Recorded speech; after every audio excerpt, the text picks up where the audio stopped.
Phase diagram भी हम जो है वो यहाँ पे देखेंगे। और सल्फर सिस्टम जो है वो एग्जाम के पॉइंट ऑफ व्यू से मोस्ट इम्पोर्टेंट टॉपिक है इस चैप्टर का। वाटर सिस्टम भी इम्पोर्टेंट है, सल्फर सिस्टम भी इम्पोर्टेंट है। कोई भी एक सिस्टम जो है वो एग्जाम में आपके आ सकते हैं, तो इसे अच्छे से जो है वो पढ़िएगा। और यहाँ पे मैं केवल आप लोगों को समझाना ही नहीं, जबकि यहाँ पे मैं आप लोगों को नोट्स भी प्रोवाइड कर रही हूँ, क्योंकि सल्फर सिस्टम जो है वो इतना लेंथी टॉपिक है कि मैं नहीं चाहती कि आप लोग इतना ज्यादा इसका लंबा नोट्स बनाओ कि एग्जाम में जो है वो आप इसे लिख भी ना पाओ, मतलब पूरा कंप्लीट भी ना कर पाओ। तो एग्जाम के अकॉर्डिंग मैंने ये जो है वो नोट्स प्रिपेयर किया हुआ है। मैंने जो अननेसेसरी चीज है उसे इंक्लूड बिल्कुल भी नहीं किया हुआ है। जितना भी नेसेसरी पॉइंट है उसे मैंने यहाँ पे इंक्लूड किया हुआ है। तो बस आप लोगों से यही रिक्वेस्ट है कि ये जो इस टॉपिक का जो नोट्स है उसे आप जरूर लिख लीजिएगा, क्योंकि मैं भी बुक का जो नोट्स है आपको काफी ज्यादा, मतलब बुक में काफी ज्यादा लेंथी तरीके से दिया हुआ है। मैंने इसे काफी अच्छे से शॉर्ट तरीके से मैंने इसे आप लोगों को समझाया हुआ है। तो वही कहना चाहती हूँ कि इसका जो नोट्स है एटलीस्ट जो है वो आप लिख लें, हिंदी इंग्लिश मिक्स करके जो है वो लिखा हुआ है। तो चलिए स्टार्ट करते हैं हम आज का टॉपिक। सल्फर सिस्टम में देखिए टोटल 4 फेज जो है वो आपको देखने को मिलेंगे, 4 प्रवस्थाएं जो है वो आपको देखने को मिलेंगे। लास्ट टाइम जब हम लोगों ने वाटर सिस्टम के बारे में पढ़ा हुआ था तो वहां पे हम लोगों को 3 फेज जो है वो पढ़ने को मिला था, लिक्विड और सॉलिड एंड गैस। बट यहाँ पे आपको सल्फर सिस्टम में एक चीज आपको अलग देखने को मिलेगा, यहाँ पे आपको 4 फेज जो है वो देखने को मिलेगा। तो चलिए हम देखते हैं वो 4 फेज जो है वो कौन कौन से होंगे। सबसे पहला है आपका सल्फर रोम्बिक।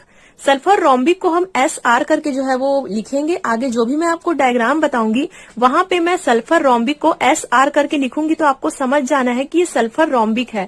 हालांकि ये सल्फर रोम्बिक का हिंदी नेम भी है, बट हिंदी नेम जो है वो मुझे थोड़ा सा हार्ड लगा, इसलिए मैंने यही प्रिफर किया आप लोगों के लिए कि आप जो है वो इसे इंग्लिश में ही जो है वो याद करो।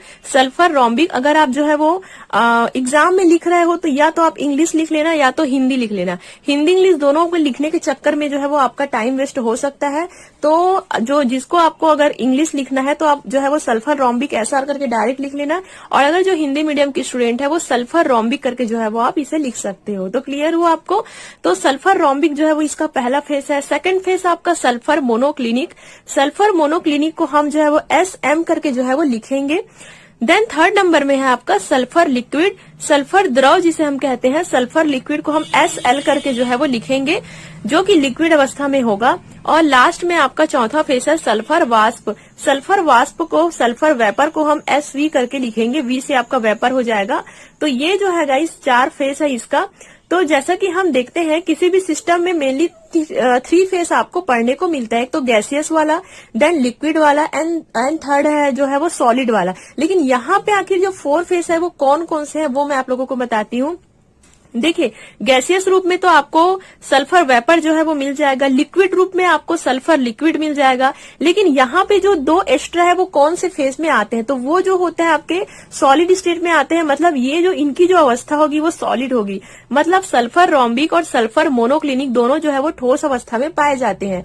बट यहाँ पे डिफरेंस ये होता है कि जो सल्फर रोम्बिक होता है उसको जब हम एक लिमिट, मतलब एक टेम्परेचर में जब हम इसे बॉईल करते हैं, गर्म करते हैं, सल्फर रोम्बिक को जब हम ज्यादा गर्म करते हैं तो वो जो है वो सल्फर मोनोक्लिनिक में जो है वो चेंज हो जाता है। तो यहाँ पे मेरा यही कहना है कि दोनों जो है वो सॉलिड है, लेकिन दोनों जो है वो सल्फर का जो है वो अलग अलग रूप होता है। तो क्लियर हुआ आपको। सल्फर सिस्टम में क्या क्या पढ़ा हम लोगों ने। सल्फर सिस्टम में टोटल 4 फेस होते हैं, sulphur rhombic, sulphur monoclinic, sulphur liquid and sulphur vapour. तो ये 4 नाम को गाइस आप अच्छे से याद कर लेना, क्योंकि चारों नाम जो है वो बार बार डायग्राम में जो है वो यूज होंगे। क्लियर हुआ आपको। अब चलिए आगे देखते हैं। अब क्वेश्चन यहाँ पे ये आता है कि क्या किसी भी सिस्टम में ये चारों फेस एग्जिस्ट करेंगे। मीन्स अगर कोई आपके पास सिस्टम है तो क्या ये चारों फेस जो है वो इक्विलिब्रियम में रहेंगे, तो ऐसा बिल्कुल भी नहीं होता है। इसके पीछे इसका मेन कारण यही है कि चारों फेज जो है वो आपको एक साथ कभी भी देखने को नहीं मिलेंगे। या तो 2 फेज देखने को मिलेगा या तो 3 फेज देखने को मिलेगा। लेकिन किसी सिस्टम में जो चारों फेज है वो एक साथ कभी भी एग्जिस्ट नहीं करेंगे। इसका मेन कारण ये होता है कि अगर हम फेज लॉ अप्लाई करते हैं, फेज लॉ का जो रूल है वो अप्लाई करते हैं, F=C-P+2। F का मतलब क्या होता है, स्वतंत्रता की कोटि जिसे हम डिग्री ऑफ फ्रीडम कहते हैं। C का मतलब होता है कंपोनेंट जिसे हम घटक कहते हैं। P का मतलब होता है फेस। तो चलिए अब हम इन सभी पे जो है वो वैल्यू रख करके देखते हैं। तो C इक्वल हम लोगों ने 1 रखा हुआ है। तो C इक्वल हम लोगों ने 1 क्यों रखा हुआ है? क्योंकि यहाँ पे कंपोनेंट केवल एक ही यूज हुआ है। जैसे कि आप देख रहे हो चारों फेस में आपका केवल सल्फर ही यूज हुआ है, पूरी जगह हम लोगों ने सल्फर यूज किया है। तो ये जो है वो 1 कंपोनेंट का जो है वो एक एग्जांपल है। तो कंपोनेंट C में जो है वो हम पूरे आगे जो भी आप लॉ फेस लॉ देखोगे तो इस सिस्टम के लिए पूरे हम कंपोनेंट में जो है वो 1 ही लिखेंगे, क्योंकि हम लोगों ने यहाँ पे केवल एक ही कंपोनेंट का यूज किया हुआ है, वो है सल्फर। यहाँ पे ना तो हम लोगों ने H2O यूज किया हुआ है, ना तो कोई NaCl यूज किया हुआ है, तो केवल एक ही कंपोनेंट यूज किया हुआ है सल्फर, इसलिए C के जगह हम 1 रखेंगे। P के इक्वल हम 4 रखेंगे, क्योंकि हम लोगों ने 4 फेस जो है वो यहाँ पे यूज करना है, और 2 + 2 हम जो है वो यहाँ पे ऐड कर देंगे। लास्ट में जब हम इसका आंसर देखते हैं तो इसका आंसर जो है वो -1 आता है। तो क्या किसी सिस्टम का डिग्री ऑफ फ्रीडम जो है वो -1 हो सकता है? बिल्कुल नहीं हो सकता, क्योंकि जो डिग्री ऑफ फ्रीडम होता है वो कभी भी माइनस में नहीं आता है, हमेशा पॉजिटिव में उसका आंसर आता है। तो ये जो है वो जब हम लोगों ने 4 फेस को एक साथ रख करके देखा तो यहाँ पे हमारा जो F का वैल्यू है वो -1 आ रहा है, मतलब डिग्री ऑफ फ्रीडम जो है वो इस सिस्टम का -1 है, जो कि बिल्कुल भी एग्जिस्ट नहीं करता है। तो यहाँ पे मैं आप लोगों को केवल यही बताना चाहती थी कि इस सिस्टम में जो है वो चारों फेस जो है वो एग्जिस्ट नहीं करेंगे, या तो आपको केवल 2 फेस के बीच इक्विलिब्रियम जो है वो साम्यावस्था देखने को मिलेगा, मे भी हो सकता है 3 फेस के बीच जो है वो आपको जो है वो इक्विलिब्रियम या साम्यावस्था देखने को मिले, लेकिन कभी भी आपको चारों फेस के बीच जो है वो साम्यावस्था देखने को नहीं मिलेंगे। इसी चीज को यहाँ पे आप लिखोगे अगले पॉइंट में। अतः यह सिस्टम में एक समय में 3 से ज्यादा फेस एक साथ नहीं होते हैं। क्लियर हुआ आपको? इस सिस्टम में एक समय में 3 से ज्यादा फेस जो है वो एक साथ नहीं होते हैं, या तो 2 हो सकता है या तो 3 हो सकता है, 3 से ज्यादा नहीं हो सकता, क्योंकि आप देख रहे हो अगर 4 फेस हम जो यहाँ पे पुट करेंगे तो यहाँ पे -1 आता है, जो कि बिल्कुल रॉन्ग है। तो क्लियर हुआ? तो आपको इंट्रोडक्शन में ये सब लिखना होगा, इतना आपको इंक्लूड करना होगा आपके इंट्रोडक्शन में। अब चलिए हम जो है वो डायग्राम की ओर जो है वो आते हैं। तो यहाँ पे मैं आप लोगों को कर्व भी बता दूंगी, जिसे हम वक्र कहते हैं। तो ये जो डायग्राम है वो अभी आधा बना हुआ है, मतलब मैंने केवल आधे कर्व को यहाँ पे ड्रॉ किया हुआ है, क्योंकि ये इसमें इतने सारे कर्व आपको पढ़ने को मिलेंगे ना सल्फर सिस्टम में कि आप कंफ्यूज हो सकते हो। इसलिए मैंने पहले हाफ कर्व को यहाँ पे बनाया हुआ है। देन जब आप इतना समझ जाओगे ना, उसके बाद मैं यहाँ पे आपको और भी ड्रॉ करके बताऊंगी। तो देखिए, सबसे पहले ये जो आपका सिस्टम है थोड़ा सा बता देती हूँ इसके बारे में। यहाँ पे हम लोग नीचे में टेम्परेचर को लिखते हैं। टेम्परेचर जो है वो इधर ज्यादा होते जा रहा है, मीन्स हाई से लो से हाई की ओर बढ़ते जा रहे हैं। जैसे अब 95, देन 115, 120, तो ये धीरे धीरे टेम्परेचर आपका बढ़ते जाएगा। उस तरीके से हम इसे यहाँ पे लिखेंगे। प्रेशर भी यहाँ से धीरे धीरे बढ़ते जाएगा। तो ऐसा हम जो है वो टेम्परेचर और प्रेशर को यहाँ पे मेंशन किए हुए हैं। अब यहाँ पे हम जो है वो कर्व के बारे में देखते हैं। तो पहले हम देखते हैं यहाँ पे इस सल्फर सिस्टम में आपको टोटल कितने कर्व जो है वो देखने को मिलेंगे। तो यहाँ पे जो टोटल कर्व है वो मैंने लिखा हुआ है। जो आपका 6 कर्व होगा वो साम्यावस्था कर्व होगा। 6 इक्विलिब्रियम कर्व आपको देखने को मिलेगा, AB, BC, CD, EG, BE और EC। तो सबसे पहले क्या बोला था मैंने, कर्व में हम लोगों को 6 कर्व जो है वो मेन जो आपको 6 कर्व है वो है AB। यहाँ पे आप देख रहे हो A से B पहला कर्व, B से C दूसरा कर्व, C से D थर्ड नंबर का कर्व, C से E फोर्थ नंबर का कर्व, E से G 5th नंबर का कर्व, एंड B से E ये आपका 6वें नंबर का कर्व। मतलब यहाँ पे जो इक्विलिब्रियम होगा ना दोनों के बीच, वो जो साम्यावस्था वाला कर्व होगा वो 6 कर्व होगा। AB, BC, CD, EG, BE और EC। हर एक कर्व के बारे में मैं आप लोगों को एक्सप्लेन करूंगी। और देन जो हमारा और कर्व होगा, जो कि मैं यहाँ पे अभी मेंशन नहीं की हूँ, क्योंकि एटलीस्ट आप इतने कर्व को समझ जाओ, तब आगे का कर्व भी आपको धीरे धीरे समझ में आ जाएगा। जो बाकी के 4 कर्व होंगे वो मेटा स्टेबल कर्व होंगे। मेटा स्टेबल कर्व को आप डायरेक्ट हिंदी में इस प्रकार से लिख सकते हो, मेटा स्टेबल कर्व करके, अगर आपको इंग्लिश में लिखने में प्रॉब्लम हो रहा है तो यहाँ पे Meta stable curve BF, FC, FE, BH ये मैं आपको बाद में बताऊंगी। तो यहाँ पे आपको देखने को मिलेगा सल्फर सिस्टम में टोटल 10 कर्व आप लोगों को पढ़ना पड़ेगा। टोटल 10 कर्व आप लोगों को यहाँ पे देखने को मिलेगा। एक एक कर्व के बारे में मैं आप लोगों को चलिए अब एक एक करके जो है वो एक्सप्लेन करती हूँ। तो यहाँ पे हम जो है वो डायग्राम में स्टार्ट करते हैं। सबसे पहला कर्व है आपका AB कर्व। तो पूरा आप नोट्स में इसे जो है वो इंक्लूड करते जाइए, वेरी इंपॉर्टेंट जो है वो ये टॉपिक है। तो सबसे पहले आपको क्या है, AB कर्व। AB कर्व जो है वो कौन से टेम्परेचर में है, अगर हम बात करें यहाँ A से लेकर के B से, तो यहाँ पे आप टेम्परेचर को ध्यान दीजिएगा। टेम्परेचर जो है वो 95.6 डिग्री से जो है वो नीचे है, मतलब इसके नीचे के टेम्परेचर पे अगर हम बात करें, और प्रेशर भी जो है वो यहाँ पे कम है, बहुत ज्यादा प्रेशर हम लोगों ने अप्लाई नहीं किया हुआ है, टेम्परेचर भी कम है और प्रेशर भी यहाँ जो है वो कम है। तो AB जो कर्व है वहां पे जो है वो SR और SV के बीच जो है वो इक्विलिब्रियम आपको देखने को मिलेगा। तो SR क्या होता है, सल्फर रोम्बिक, और SV क्या होता है, सल्फर वेपर, मतलब ठोस और गैस के बीच में यहाँ पे आपको इक्विलिब्रियम देखने को मिलेगा। सल्फर रोम्बिक और सल्फर वेपर के बीच में आपको इक्विलिब्रियम यहाँ पे देखने को मिलेगा। तो चलिए AB कर्व के बारे में आप जो है वो लिखिए। इसे सब्लिमेशन कर्व कहा जाता है, ऊर्ध्वपातन कर्व कहा जाता है, मतलब इसे SR का जो है वो सब्लिमेशन कर्व कहा जाता है, क्योंकि देखिए यहाँ पे सल्फर रोम्बिक का यूज हुआ है और सल्फर वेपर का यहाँ पे यूज हुआ है। यही चीज जो है वो आपको हर एक कर्व में देखने को मिलेगा। हर एक कर्व में आपको पहला तो कर्व का नाम बताना है कि वो कर्व का नाम क्या है, उस वक्र का नाम क्या है। दूसरा आपको ये इंक्लूड करना है कि वहां पे कौन कौन से सल्फर जो है वो इक्विलिब्रियम में जो है वो स्थित है। तो अगर हम A से B की ओर चलें, AB वक्र के बारे में अगर हम देखें, तो इसे जो है वो सब्लिमेशन या ऊर्ध्वपातन कर्व जो है वो कहा जाता है। इस कर्व में SR और SV जो है वो इक्विलिब्रियम में रहते हैं या साम्यावस्था में रहते हैं। क्लियर हुआ आपको यहाँ पे क्या कहा जा रहा है। इस कर्व का नाम क्या है, AB कर्व का नाम जो है वो सब्लिमेशन कर्व है या ऊर्ध्वपातन कर्व भी आप लिख सकते हो, और इस कर्व में आप कर्व को वक्र भी लिख सकते हो।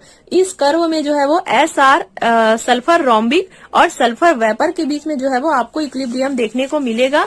और अगर हम इसके स्वतंत्रता की कोटि की बात करें, डिग्री ऑफ फ्रीडम की बात करें, तो डिग्री ऑफ फ्रीडम हम यहाँ पे हमें निकालना होगा। तो फेस लॉ का हम यहाँ पे अप्लाई करेंगे, F equal C minus P plus 2। तो C जो होगा कंपोनेंट 1, क्योंकि यहाँ पे हम लोगों ने केवल एक ही कंपोनेंट यूज किया हुआ है सल्फर, तो यहाँ पे कंपोनेंट 1 लिखेंगे।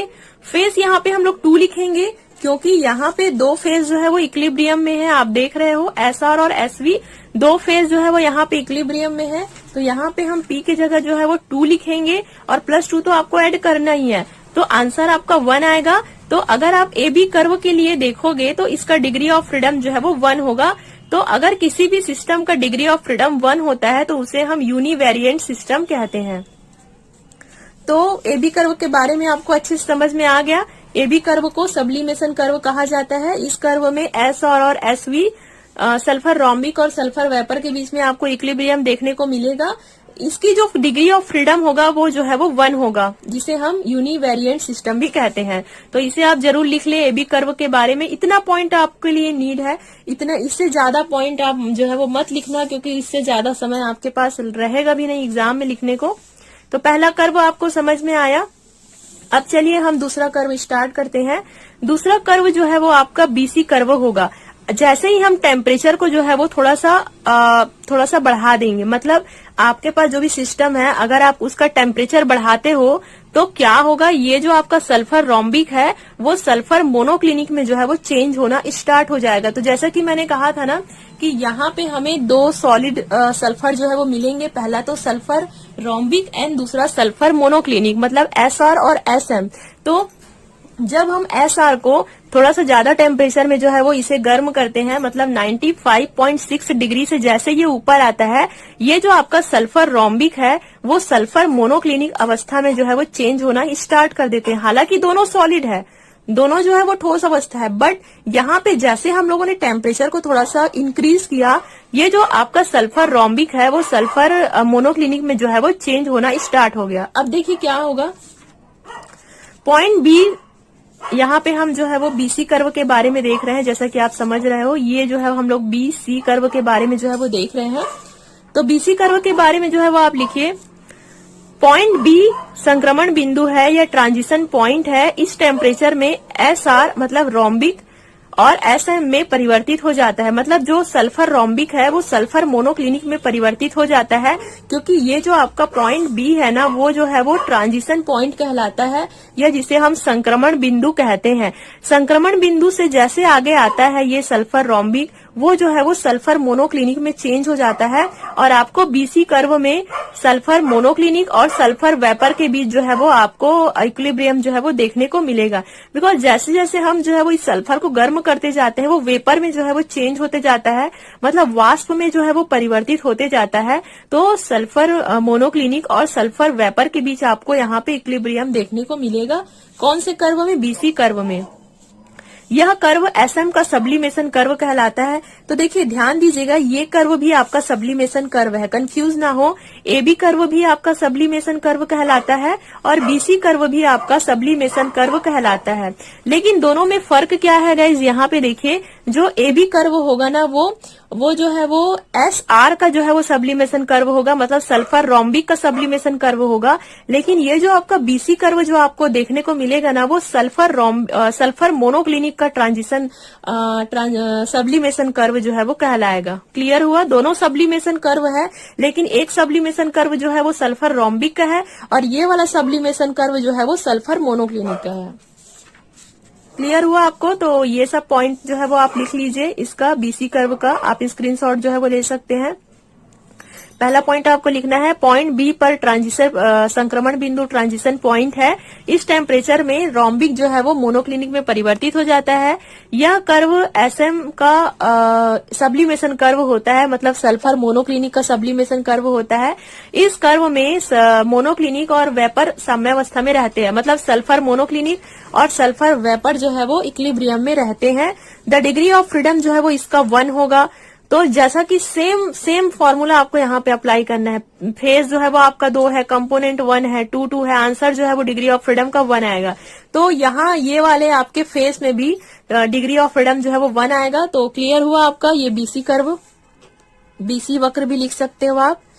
तो बीसी कर्व में जो है वो आपको ये सब देखने को मिलेगा। क्लियर हुआ गाइस आपको बीसी कर्व भी? तो ए बी कर्व समझ आया। एसआर और एसवी के बीच में एक देखिए ये सही आपको लिखना है, इसमें आपको कोई भी गड़बड़ी नहीं करना है। अगर एसआर और एसवी के बीच में है तो यही लिखना है, एसएम एसवी के बीच में है तो आपको यही लिखना है। तो ए बी और बीसी हमारा कंप्लीट हुआ। अब हम 3rd नंबर का कर्व स्टार्ट करेंगे, वो जो है वो आपका सीडी कर्व होगा। तो अब यहाँ पे हम जो है वो सीडी कर्व के बारे में जो है वो पढ़ेंगे। तो जैसे जैसे हम टेम्परेचर को 120 डिग्री सेल्सियस से ऊपर लाते हैं, मतलब यहाँ पे ये जो पॉइंट है ना वो 120 डिग्री सेल्सियस है। मैंने थोड़ा 120 को इधर लिख दिया बट ये 120 है। तो जैसे हम टेम्परेचर को और बढ़ाते हैं, यहाँ पे जो आपका सल्फर जो कि सॉलिड स्टेट में था, पहले सल्फर रोम्बिक में था, देन सल्फर मोनोक्लिनिक में था। अब जैसे जैसे हम उसका टेम्परेचर बढ़ाएंगे ना तो वो जो सॉलिड होगा वो लिक्विड में जो है वो चेंज होना जो है वो स्टार्ट हो जाएगा। तो यहाँ पे जो आपका सीडी कर्व होगा उसके बीच जो है वो आपको एसएल और एसवी के बीच जो है वो इक्विलिब्रियम देखने को मिलेगा। मीन्स यहाँ पे सल्फर लिक्विड और सल्फर वेपर के बीच में, मतलब द्रव और गैस के बीच में आपको यहाँ पे इक्विलिब्रियम देखने को मिलेगा सीडी कर्व में। और इसे जो है वो सीडी कर्व को हम जो है वो वेपर प्रेशर कर्व भी कहते हैं, वाष्प दाब वक्र भी कहते हैं। आगे मैं आपको नोट्स में जो है वो इस कर्व का जो है वो नाम बता दूंगी। और ये जो आपका जो पॉइंट डी देख रहे हो ना, इसे हम जो है वो क्रिटिकल पॉइंट कहते हैं, क्रांतिक बिंदु कहते हैं, क्रिटिकल पॉइंट। अगर आप डी टेम्परेचर से, मतलब यहाँ पे अगर आप डी पॉइंट से अगर आप आगे बढ़ने की कोशिश करोगे तो यहाँ से सल्फर का लिक्विड रूप खत्म हो जाएगा। मतलब आप टेम्परेचर को इतना ज्यादा बढ़ा दोगे, अपने सिस्टम का टेम्परेचर आप इतना ज्यादा इंक्लूड कर दोगे कि ये इक्विलिब्रियम ही आपको देखने को नहीं मिलेगा। बिकॉज यहाँ पे जो लिक्विड होगा, सल्फर लिक्विड होगा, वो पूरा गैस में चेंज हो जाएगा। तो यहाँ पे इस पॉइंट से आपको आगे नहीं बढ़ना है, ये आपका क्रिटिकल पॉइंट कहलाता है। मतलब एक जो अंतिम बिंदु होता है ना, क्रांतिक बिंदु या क्रिटिकल पॉइंट, कि इस पॉइंट से हमको आगे नहीं जाना है, नहीं तो यहाँ पे इक्विलिब्रियम हमारा खत्म हो जाएगा। तो ये जो डी होता है आपका क्रिटिकल पॉइंट होता है, इस चीज को आप अच्छे से ध्यान दीजिएगा। तो समझ आया आपको सीडी कर्व जो है वो आपको क्लियर हुआ। तो चलिए अब इसका नोट्स भी आप जो है वो लिख लीजिए। सीडी कर्व में क्या क्या लिखना है। पहला, इसे लिक्विड सल्फर का वाष्प दाब वक्र या वेपर प्रेशर कर्व कहा जाता है। देखिएगा इस कोई भी कर्व में आपको क्या क्या इंक्लूड करना है। पहले तो वो कर्व का आपको नाम लिखना पड़ेगा कि वो कर्व का क्या नाम है। तो नाम यहाँ पे इस कर्व का है लिक्विड सल्फर का वाष्प दाब वक्र, क्योंकि देखिए यहाँ पे लिक्विड सल्फर जो है वो यूज हुआ है इसलिए। देन एसएल और एसवी जो है वो इक्विलिब्रियम में रहते हैं, आप डायग्राम में देख चुके हो। इसका भी जो डिग्री ऑफ फ्रीडम होगा ना, स्वतंत्रता की कोटि, वो भी एक ही होगा। और पॉइंट डी क्रांतिक बिंदु क्रिटिकल पॉइंट होता है। इस टेम्परेचर के ऊपर केवल SV ही शेष रह जाता है, मतलब सल्फर वेपर ही यहाँ पे शेष रह जाता है, कहा जा रहा है। तो D is a critical point, इसके आगे हम जो है वो नहीं जा सकते हैं, नहीं तो हमारा इक्विलिब्रियम जो है वो एंड हो सकता है। क्लियर हुआ आपको CD कर्व? अब चलिए हम ऐसी CE कर्व के बारे में जो है वो देख लेते हैं। CE कर्व, तो यहाँ पे आता है हमारा CE कर्व। तो CE कर्व देखिए ऊपर की तरफ जा रहा है ना, तो CE कर्व जो होता है ना, उसमें SM और SL, मतलब यहाँ पे जो सल्फर मोनोक्लिनिक है वो सल्फर लिक्विड के, मतलब इन दोनों के बीच में जो है वो इक्विलिब्रियम जो है वो स्थापित रहता है। किसके किसके बीच में? मोनोक्लिनिक, सल्फर मोनोक्लिनिक और सल्फर लिक्विड। तो ये जो होता है वो मेल्टिंग पॉइंट कहलाता है। मेल्टिंग पॉइंट मतलब क्या होता है? गलनांक कर्व। इसे हम मेल्टिंग वक्र या मेल्टिंग कर्व भी कहते हैं। मेल्ट क्यों कहते हैं? क्योंकि देखिए यहाँ पे जो सॉलिड है ना वो लिक्विड में जो है वो मेल्ट हो रहा है। मीन्स यहाँ पे लिक्विड और सॉलिड के बीच में जो है वो इक्विलिब्रियम आपको देखने को मिल रहा है। Sulphur monoclinic and sulphur liquid के बीच में आपको ये इक्विलिब्रियम जो है वो देखने को मिल रहा है, CE कर्व। तो चलिए इसका भी आप नोट्स लिख लीजिए। CE कर्व, इसे SM का मेल्टिंग पॉइंट या गलनांक वक्र कहा जाता है। SM SL साम्यावस्था इक्विलिब्रियम में रहते हैं। डिग्री ऑफ फ्रीडम भी इसका 1 होगा। क्लियर हुआ गाइस आपको ये कर्व भी? अब चलिए हम EG कर्व के बारे में देख लेते हैं। तो ये रहा आपका EG कर्व। सबसे ऊपर वाला जो कर्व होगा ना आपका, वो होगा आपका EG कर्व। तो इसे भी हम जो है वो मेल्टिंग पॉइंट ही कहते हैं, इसे भी जो है वो हम गलनांक कर्व भी कहते हैं। लेकिन फर्क इसमें ये होगा कि ये जो आपका ये CE वाला जो कर्व होगा ना, वो SM का मेल्टिंग पॉइंट होगा, मतलब सल्फर मोनोक्लिनिक का ये मेल्टिंग पॉइंट होगा। लेकिन ये जो आपका EG होगा, EG कर्व होगा, वो सल्फर रोम्बिक का जो है वो मेल्टिंग पॉइंट होगा। मतलब यहाँ पे SR और SL के बीच में जो है वो इक्विलिब्रियम रहेगा। जैसे कि यहाँ पे SM और SL के बीच में है ना, तो यहाँ पे SR और SL के बीच में जो है वो इक्विलिब्रियम रहेगा। देखिए यहाँ पे भी आप जो है वो नोट्स को लिख लीजिए EG का। इसे जो है वो SR का मेल्टिंग पॉइंट या गलनांक वक्र कहा जाता है। SR SL साम्यावस्था में रहते हैं। यह curve E point 151 degree Celsius के पास होता है। मतलब ये जो आपका E पॉइंट होगा ना, ये जो आपका E पॉइंट है उसका टेम्परेचर की यहाँ पे बात हो रही है। तो ये कोई ऐसा मतलब मत समझना, यहाँ पे मैंने पॉइंट किया हुआ है कि यहाँ का जो टेम्परेचर है 151 डिग्री सेल्सियस के जो है वो बीच में रहता है। और अगर हम इसकी डिग्री ऑफ फ्रीडम की बात करें तो यहाँ पे जितना भी फेस मैं बता रही हूँ वो सबका डिग्री ऑफ फ्रीडम जो है वो, मतलब जितना भी सिस्टम यहाँ पे फेसेस मैं आपको बता रही हूँ, सभी का जो है वो डिग्री ऑफ फ्रीडम जो है वो 1 ही होगा। तो EG कर्व भी आपको समझ में आया, इसे भी आप स्क्रीनशॉट ले लीजिए। चलिए अब लास्ट कर्व आपका क्या बचा? BE कर्व जो है वो बचा। मुझे ये F लग रहा था। ये जो आपका BE कर्व जो है वो बचा हुआ है। तो चलिए अब हम इस कर्व के बारे में जो है वो देख लेते हैं। इसे ट्रांजिशन कर्व कहा जाता है या संक्रमण वक्र जो है वो कहा जाता है। SR और SM जो है वो इक्विलिब्रियम में रहते हैं। यहाँ पे जो सल्फर रोम्बिक है और सल्फर मोनोक्लिनिक है वो जो है वो इक्विलिब्रियम में रहेंगे। डिग्री ऑफ फ्रीडम जो है वो 1 होगा। तो ये जो आपका कर्व होगा BE, वो जो है वो ट्रांजिशन कर्व कहलाता है, संक्रमण कर्व कहलाता है। और इसके बीच जो है वो सल्फर रोम्बिक और सल्फर मोनोक्लिनिक के बीच जो है वो ये इक्विलिब्रियम रखेंगे और डिग्री ऑफ फ्रीडम जो है वो ये 1 होगा। तो इतना में आप लोगों ने क्या समझा? एकदम मैं यहाँ पे जो है वो एक समरी होता है ना, समरी टाइप से, उस टाइप से मैंने यहाँ पे बनाया हुआ है। आप इसे स्क्रीनशॉट ले लीजिए। इसे मैंने इसलिए बनाया हुआ है, कभी अगर आपके साथ ऐसा सिचुएशन आया कि ये वाला क्वेश्चन बचा हुआ है, आपको लिखने का बिल्कुल भी समय नहीं है, 3 तमाशा ये जितना लंबा चौड़ा मैंने बताया वो आपको लिखने का टाइम नहीं है, तो आप ये कर सकते हो, डायग्राम आप बना दो, ऐसा कॉलम बना दो। इसमें सब चीज इंक्लूड मैंने किया हुआ है। पूरे कर्व का नाम यहाँ पे लिखा हुआ है। जो मैंने आप लोगों को 6 कर्व बताया हुआ है ना, वो सब मैंने यहाँ पे लिखा हुआ है। कौन कौन सा कर्व है, AB कर्व है, कौन से कर्व को हम क्या नाम दिए हैं। हालांकि हिंदी में लिखी हूं मैं, अगर इंग्लिश में देखना है तो आप नोट्स में देख सकते हो। पूरे कर्व का नाम यहाँ पे लिखा हुआ है। कौन से कर्व के बीच कौन कौन सा सल्फर का इक्विलिब्रियम है वो मैंने लिखा हुआ है। यहाँ पे डिग्री ऑफ फ्रीडम कितना आया है वो मैंने लिखा हुआ है। तो इसे भी आप स्क्रीनशॉट ले लीजिए। जो मैंने बताया है वो यही है, ये कोई अलग नहीं है। बस ये सब कर्व के बारे में मैंने लिखा हुआ है ताकि आपको एटलीस्ट पता रहे कि क्या क्या मैंने अभी तक आपको बताया। तो अभी तक मैंने आप लोगों को 6 कर्व के बारे में बताया हुआ है, AB, BC, CD, C, EG, B, ये सारे कर्व का जो है वो आपको यहाँ पे देखने को मिल रहा है। समझ आया आपको? 6 कर्व तो आप जो है वो देख लिए, बाकी के 4 कर्व भी मैं आपको बताऊंगी, बट उससे पहले हम यहाँ पे एरियाज देख लेते हैं। ये जो आपको सल्फर सिस्टम है ना, उसमें आपको 4 एरिया जो है वो देखने को मिलेंगे, 4 एरियाज जो है वो आपको देखने को मिलेंगे। पहला एरिया आप देख लीजिए क्या है, ABEG। तो ABEG, तो ये वाला जो एरिया होगा ना, उसे आप सल्फर रोम्बिक वाला एरिया, मतलब ये इसका इलाका है, मीन्स ये आप बोलो सल्फर रोम्बिक का इलाका है ये ABEG। ये यहाँ पे आप सल्फर रोम्बिक लिखोगे। देन BEC, तो ये SM, क्या कौन कौन से एरिया की बात हो रही है, BEC, तो ये जो है वो सल्फर मोनोक्लिनिक का एरिया होगा। और ABCD, तो ABCD देखते हैं कहाँ है, ABCD, ये वाला एरिया जो है वो सल्फर वेपर का एरिया होगा। और DCEG, तो DCEG कहाँ पे है आपका, DCEG, ये वाला एरिया आपका सल्फर लिक्विड का होगा। क्लियर हुआ? Sulphur rhombic, sulphur monoclinic, sulphur vapour and sulphur liquid. तो आपको यहाँ पे क्या क्या मैंने अभी तक बताया, एरिया के बारे में बताया, 6 कर्व के बारे में बताया। अब चलिए हम आगे के इसके और भी पॉइंट्स जो है वो लिखेंगे, इतना जो है वो आप कॉपी कर लीजिए पहले। तो चलिए गाइस, इक्विलिब्रियम कर्व के बारे में तो आप समझ चुके हो। अब हम जो है वो मेटास्टेबल कर्व के बारे में जो है वो देखेंगे, BH, BF, FC और EF। तो यहाँ पे जो मेटास्टेबल कर्व है उसे मैंने कुछ इस तरीके से दर्शाया हुआ है ताकि आप दोनों कर्व के बीच जो है वो डिफरेंस को समझ सको। यहाँ पे मैंने इसे डैश डैश डैश करके जो है वो मतलब बताया हुआ है आप लोगों को।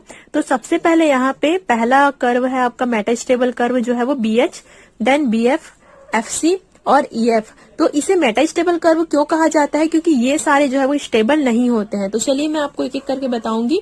तो सबसे पहला आपका BH कर्व, तो देखिए क्या होगा, ये जो आपका सल्फर मोनोक्लिनिक है और मतलब ये जो आपका BC है ना, जो BC कर्व है जिसमें सल्फर मोनोक्लिनिक और सल्फर वेपर जो है वो इक्विलिब्रियम में है, ये तो आप सभी जानते ही हो।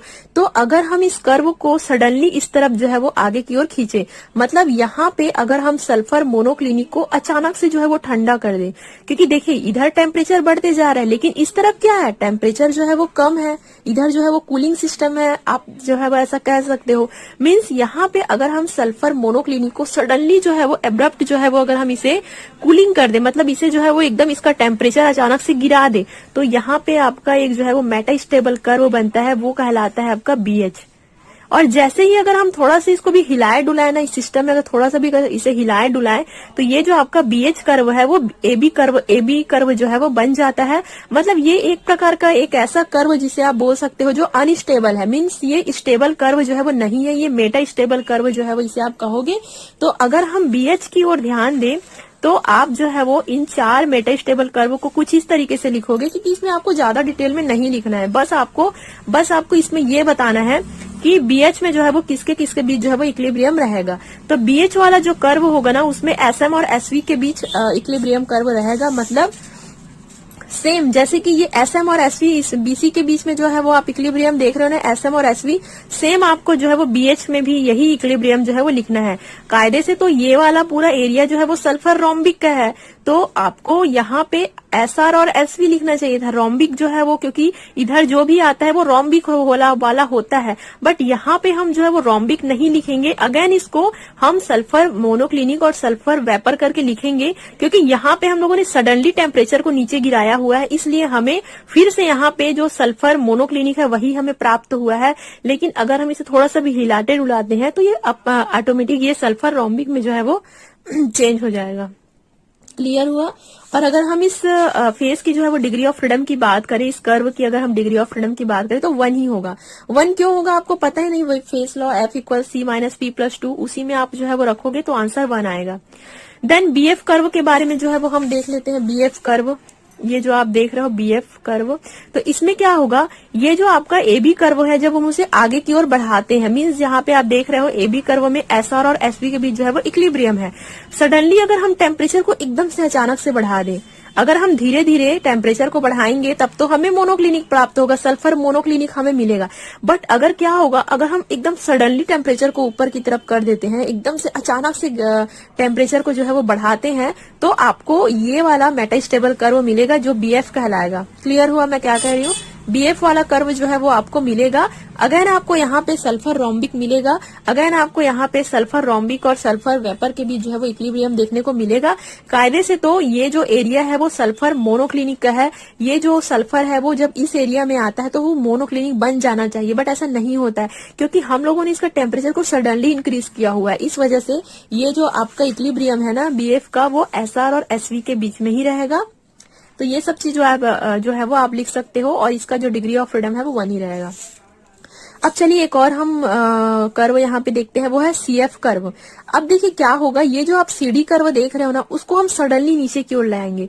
मतलब यहाँ पे जो CD कर्व है उसका टेम्परेचर हम जो है वो सडनली एब्रप्ट करें, मतलब एकदम जल्दी से हम जो है वो इसका जो टेम्परेचर है उसको कम कर देंगे। तो क्या होगा, यहाँ पे तो आपका सल्फर लिक्विड है, तो यहाँ पे तो कायदे से सल्फर मोनोक्लिनिक मिलना चाहिए, बट नहीं, जैसा है वो वैसा ही मिलेगा हमको। यहाँ पे सल्फर लिक्विड हमें again and again sulphur liquid हमें जो है वो यहाँ पे मिलेगा।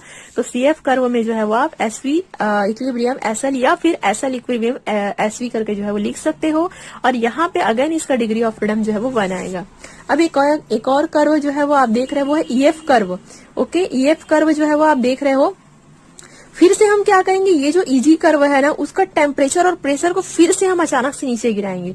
जैसे हम इसे अचानक से इसका टेम्परेचर नीचे गिराते हैं, हमें EF कर्व मिलता है, और EF कर्व में जो है वो हमें SR और SL के बीच में जो है वो इक्विलिब्रियम देखने को मिलता है। और यहाँ भी अगेन डिग्री ऑफ फ्रीडम जो है वो 1 ही होगा, क्योंकि देखिए 2 फेस यहाँ पे हो रहा है और आपका कंपोनेंट 1 है, तो डिग्री ऑफ फ्रीडम जब आप फेस लॉ में कैलकुलेट करोगे तो आपका 1 ही आएगा। तो सारे कर्व जो है वो आप अच्छे से समझ गए। टोटल 10 कर्व जो है वो आपको पढ़ना है, वेरी वेरी इंपॉर्टेंट है टोटल 10 कर्व। ये तो हो गया कर्व की बात। लास्ट हम जो है वो इसका ट्रिपलिंग पॉइंट देख लेते हैं, जिसे त्रिक बिंदु कहा जाता है, ट्रिपल पॉइंट जिसे कहा जाता है। तो यहाँ पे आपको टोटल 4 ट्रिपल पॉइंट देखने को मिलेंगे। जब हम लोगों ने लास्ट टाइम H2O के बारे में पढ़ा था तो वहां पे हमें केवल 1 ट्रिपल पॉइंट जो है वो देखने को मिले थे, बट यहाँ पे हमें टोटल 4 ट्रिपल पॉइंट जो है वो देखने को मिलेंगे। तो चलिए हम वो ट्रिपल पॉइंट देख लेते हैं, BCEF। तो सबसे पहला ट्रिपल पॉइंट है आपका B। यहाँ पे आप देख रहे हो 3 मेन कर्व जो है वो यहाँ पे मिल रहे हैं, ये वाला कर्व एंड ये वाला कर्व एंड देन ये वाला कर्व। तो ये जो आपका जहाँ पे 3 कर्व एक साथ मिल रहे हैं ना, वो आपका ट्रिपल पॉइंट कहलाएगा, एंड ये जो ट्रिपल पॉइंट है वो आपका B होगा। तो B is a triple point. और अगर हम ट्रिपल पॉइंट का टेम्परेचर देखें, कितने टेम्परेचर पे हमें ट्रिपल पॉइंट मिलता है, तो 95.6 डिग्री सेल्सियस टेम्परेचर पे जो है वो आपको ट्रिपल पॉइंट देखने को मिलता है। और अगर हम इसके डिग्री ऑफ फ्रीडम की बात करें तो इसका डिग्री ऑफ फ्रीडम जो है वो 0 आएगा। तो आप यहाँ पे देख सकते हो 0 क्यों आएगा, क्योंकि यहाँ पे 3 फेस है। अगर आप 3 फेस वहां पे कैलकुलेट करोगे ना तो वो 0 आएगा उसका आंसर। तो यहाँ पे ट्रिपल पॉइंट आपका B है, और 95.6 डिग्री सेल्सियस जो है वो इस ट्रिपल पॉइंट का टेम्परेचर है। यहाँ पे SR, SM और SV के बीच जो है वो आपको इक्विलिब्रियम देखने को मिलेगा। देखिए कहाँ किसके बीच, SR, SM और SV के बीच। मतलब यहाँ पे कौन कौन से एरिया के बीच ये ट्रिपल पॉइंट है, पहला तो SR, SM और SV। तो यहाँ पे ट्रिपल पॉइंट ये आपका B है। तो पहला ट्रिपल पॉइंट आपको क्लियर हुआ गाइस। अब जो है वो हम सेकंड ट्रिपल पॉइंट देख लेते हैं, वो है C। तो यहाँ पे जो है वो आप देख रहे हो ट्रिपल पॉइंट C, आपका ये वाला कर्व एंड देन ये वाला कर्व, ये यहाँ पे तीनों कर्व आके मिल रहा है, जो कि आपका C ट्रिपल पॉइंट कहलाता है। इसका टेम्परेचर आप देख लो 120 डिग्री सेल्सियस पे जो है वो आपको C ट्रिपल पॉइंट मिलता है। कौन कौन सा एरिया जो है वो यहाँ पे आप इक्विलिब्रियम जो है वो देख सकते हो। पहला तो SM का, ये वाला SM का एरिया है, दूसरा SL का, क्योंकि ये लिक्विड वाला एरिया है SL, और तीसरा है SV। मतलब SM, SL और SV के बीच आपको ये ट्रिपल पॉइंट मिलता है। अगेन एंड अगेन इसका जो डिग्री ऑफ फ्रीडम है वो 0 ही आएगा। देन एक और ट्रिपल पॉइंट हम देख लेते हैं E। यहाँ पे आप चेक करोगे E या इसका जो है वो ट्रिपल पॉइंट है। यहाँ पे आप देख रहे हो इसका टेम्परेचर जो है वो 151 डिग्री सेल्सियस जो है वो आपको देखने को मिलेगा। कौन कौन से एरिया के बीच में प्रेजेंट है, ये SR के बीच में, SM के बीच में और SL के बीच में। अगेन एंड अगेन इसका जो डिग्री ऑफ फ्रीडम है वो आपको जो है वो 0 मिलेगा। तो सारा चीज मैंने इंक्लूड किया हुआ है। लास्ट में आपका एक मेटास्टेबल ट्रिपल पॉइंट आपको देखने को मिलता है, वो है C। मतलब ये जो आपका ट्रिपल पॉइंट है ना, वो मेटास्टेबल कर्व से जो है वो मिलकर के बना हुआ है। तो यहाँ पे आप देख रहे हो SR और SM सॉरी यहाँ पे जो ये जो इसका जो आप यहाँ पे देख रहे हो SR, SL और SV के बीच जो है वो आपको ये ट्रिपल पॉइंट जो है वो देखने को मिलेगा और इसका जो डिग्री ऑफ फ्रीडम है वो है 0। क्लियर हुआ आपको? तो 4 ट्रिपल पॉइंट है, 10 कर्व है, 3 एरिया है, ये सब जो है वो आपको इसमें इंक्लूड करना है। तो क्लियर हुआ गाइस आज का टॉपिक? तो आई होप यू गाइस आज का टॉपिक भी आपको क्लियर हुआ होगा and thank you so much for watching.